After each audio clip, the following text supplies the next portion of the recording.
جنات کس چیز سے بنے ہیں؟ کیا جنات شادی کرتے ہیں؟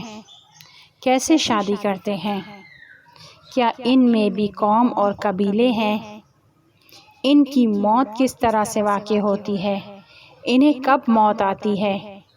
کیا ان کے لیے بھی خدا نے کوئی پیغمبر بھیجا ہے؟ یہ سوالات اکثر ہمارے ذہنوں کو مشغول رکھتے ہیں۔ جنات کے موجود ہونے کی قرآن نے خود تصدیق کر دی ہے اور ایک سورہ ان کے نام پر ہے۔ اسی طرح جنات انسانوں کی طرح جنسی خواہشات رکھتے ہیں۔ ان کی بھی یہ خواہش ہوتی ہے کہ کوئی ان کا ہمسر ہو، ان کا انس ہو، اور قرآن جنات کی بیویوں کے بارے میں ایک عجیب خصوصیت کو بیان کر رہا ہے۔ لم یطمثہن انس قبلہم ولا جان، ان کے شوہروں سے پہلے اسے نہ کسی آدمی نے چھوا ہوگا نہ کسی جن نے چھوا ہوگا۔ یعنی انسانوں کے برعکس خدا ان کی بیویوں کی پاکی کی خصوصیات کو بیان کر رہا ہے اور کہہ رہا ہے کہ خدا تمہیں ایسی بیویاں عطا کرے گا کہ جسے جن و انس میں سے پہلے کسی نے نہیں چھوا ہوگا، اسے کسی نے حاصل نہیں کیا ہوگا۔ اسی طرح جنات انسانوں کی طرح مختار ہیں۔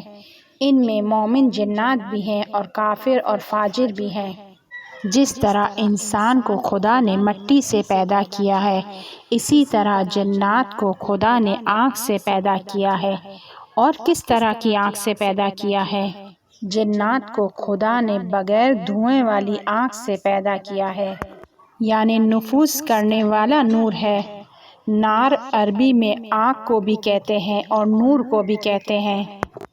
جنات بھی سوچ و سمجھ رکھتے ہیں، فہم رکھتے ہیں، علم رکھتے ہیں، حق اور باطل کو تشخیص دے سکتے ہیں، منطق اور دلیل کی قدرت رکھتے ہیں۔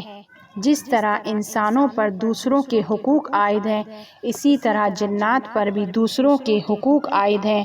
انہیں کچھ ذمہ داریاں دی گئی ہیں جس کے لیے خدا قرآن میں ان سے مخاطب ہو کر کہہ رہا ہے، اے جن و انس، بہت جلد تمہارا حساب کتاب لیا جائے گا۔ یعنی خدا نے کچھ ذمہ داریاں ان کو دی ہیں، ان کا حشر و نشر ہے، قیامت کا ان سے تعلق ہے۔ جو اپنی ذمہ داریوں کو نبھاتے ہیں وہ مومنین اور صالحین کے گروہ میں شامل ہو جاتے ہیں، اور جو اپنی ذمہ داریوں سے فرار کر بیٹھتے ہیں کافر اور مشرکین کے گروہ میں شامل ہو جاتے ہیں۔ جنات کے پاس آسمانوں پر جانے کی طاقت تھی، انہیں آسمانوں میں جانے کی اجازت تھی اور وہ وہاں کی خبروں سے آگاہ تھے۔ ملائکہ کی باتوں کو سن سکتے تھے، ان سے خبروں کو لے سکتے تھے، لیکن جب پیغمبر صلی اللہ علیہ وآلہ وسلم کی ولادت ہوئی تو ان سے اس اجازت کو لے لیا گیا۔ انہیں پھر آسمانوں پر جانے کی اجازت نہیں تھی۔ کچھ جنات کو یہ خصوصیت بھی حاصل ہے کہ وہ انسانوں سے رابطہ برقرار کر سکتے ہیں، انہیں کسی چیز سے آگاہ کر سکتے ہیں، اور اسی وجہ سے عامل جنات کو اپنے کنٹرول میں کرتے ہیں تاکہ ان کے ذریعے انسانوں کے رازوں کو حاصل کر سکے۔ بعض جنات انسان کو نقصان پہنچاتے ہیں اور بعض کو کسی ذریعے سے مجبور کیا جاتا ہے کہ وہ فلاں شخص کو جا کر نقصان پہنچائے، اسی لیے انسان جنوں سے پناہ مانگتے ہیں۔ بعض شیاطین جنات انسانوں کو جادو سکھاتے ہیں۔ تمام جنات ایک ہی قدرت کے حامل نہیں ہیں، کسی کے پاس کم قدرت ہے اور کوئی بہت زیادہ طاقتور ہے۔ یہودیوں کے بادشاہ یعنی حضرت سلیمان علیہ السلام جب چاہتے تھے کہ ملکہ سبا کے تخت کو اٹھا کر خود کے پاس لے کر آئے تو جنات عفریت نے کہا کہ میں ایک پلک جھپکنے میں اس سے پہلے کہ آپ کی میٹنگ ختم ہو، میں 7 سے 8 ٹن وزنی تخت کو اٹھا کر آپ کی خدمت میں لا سکتا ہوں۔ بعض جنات انسانوں کی زندگی میں مداخلت کرتے ہیں، انسانی کاموں کو انجام دینے کی قدرت بھی رکھتے ہیں۔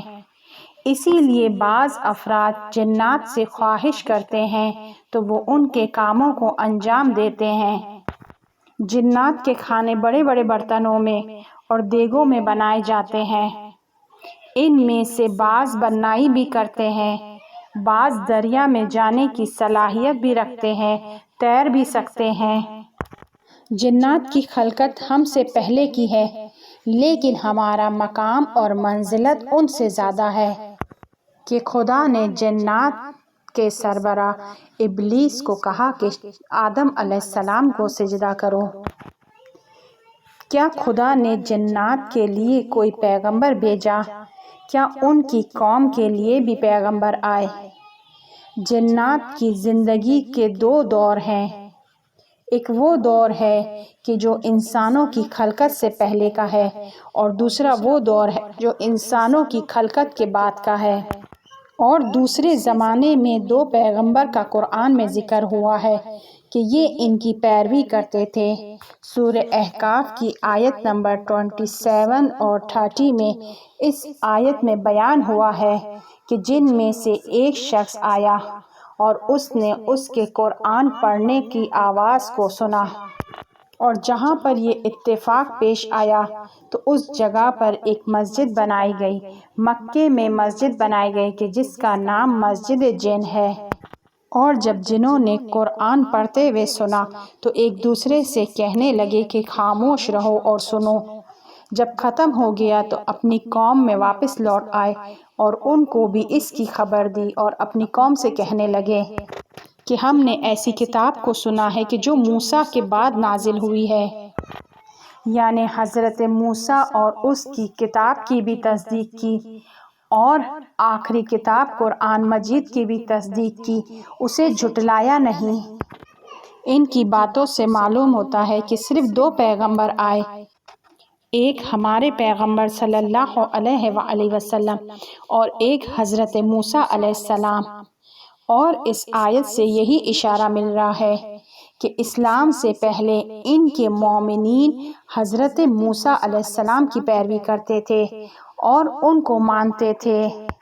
اور دوسرا وہ دور ہے جو انسان کی خلقت سے پہلے کا دور ہے۔ ان میں ان کے کیا حالات تھے؟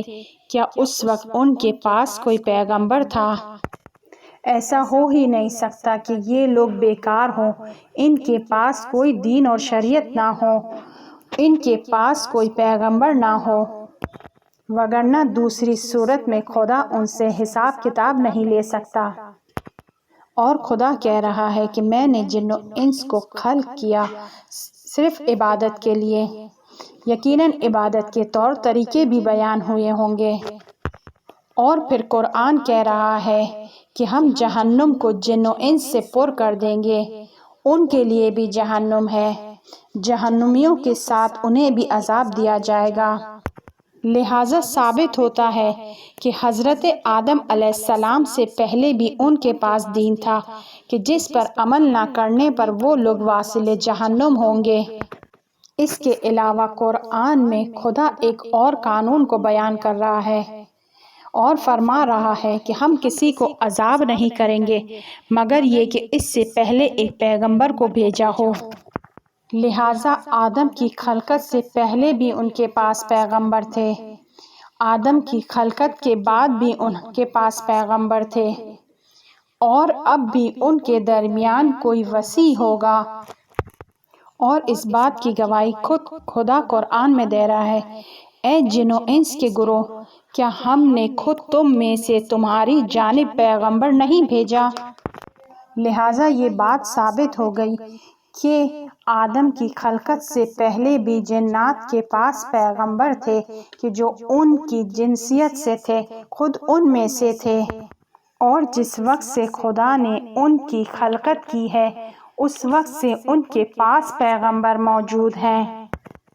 حضرت موسیٰ علیہ السلام کے زمانے میں یہ سب مامور تھے کہ حضرت موسیٰ علیہ السلام کی پیروی کریں، اور جب حضرت محمد صلی اللہ علیہ وآلہ وسلم کا دور آیا تو وہ سب مامور ہو گئے کہ پیغمبر کی پیروی کریں۔ جنات کی عمر بہت زیادہ طولانی ہوتی ہے، اور وہ جنات کے جنہوں نے حضرت موسیٰ علیہ السلام کو دیکھا ہے وہ ابھی بھی زندہ ہیں۔ اور ان میں سے ایک کہ جس نے حضرت نوح علیہ السلام کو دیکھا تھا، اس نے حضرت نوح علیہ السلام کا سلام پیغمبر صلی اللہ علیہ وآلہ وسلم کو پہنچایا۔ انہوں نے پیغمبر کی حقیقت کو بھی دیکھا اور آسمانی کتابوں کو بھی دیکھا، لیکن بعض ایمان لے کر آتے ہیں اور بعض اس کے منکر ہو جاتے ہیں۔ ایک شامی شخص نے امیر المؤمنین علیہ السلام سے پوچھا، کیا خدا نے جنات کی جانب بھی پیغمبر بھیجے ہیں؟ حضرت نے فرمایا، ہاں، وہ پیغمبر رکھتے تھے کہ جس کا نام یوسف تھا۔ وہ ہمارے پیغمبر یوسف نہیں ہیں، بلکہ ان کا نام یوسف تھا۔ پھر امام فرماتے ہیں کہ لیکن انہوں نے اسے شہید کر دیا۔ ان کے لیے بھی شہادت کے درجے ہیں۔ یہ ایک دوسرے کو قتل کر سکتے ہیں، اسی لیے انہوں نے اپنی ہی جنس سے موجود پیغمبر کو قتل کر دیا۔ جنات کے پیغمبروں کی اپنی کوئی دین نہیں تھے، لیکن وہ تبلیغ کیا کرتے تھے۔ کبھی ابراہیم علیہ السلام کے دین کی تبلیغ کرتے ہیں تو کبھی حضرت نوح علیہ السلام کے دین کی تبلیغ کرتے ہیں۔ جنات کے لیے آسمان کے دروازے بند ہونے سے پہلے حضرت عیسیٰ علیہ السلام کے دور میں ان کے پاس چوتھے آسمان تک جانے کی اجازت تھی، لیکن پیغمبر کے آتے ہی ان کے اوپر یہ تمام دروازے بند کر دیے گئے۔ جب آخری پیغمبر صلی اللہ علیہ وآلہ وسلم تشریف لائے تو وہ دونوں کے لیے پیغمبر تھے، جن اور انس دونوں کے پیغمبر ہیں۔ یہ وہ واحد پیغمبر ہیں کہ جو دونوں گروہ کے لیے مبعوث ہوئے ہیں۔ جن و انس دونوں پر ان کی اطاعت لازم ہے، اور یہ خود پیغمبر صلی اللہ علیہ وآلہ وسلم کے انتہائی اہم ہونے کی دلیل ہے، ایک بہت ہی بلند مقام ہونے کی دلیل ہے۔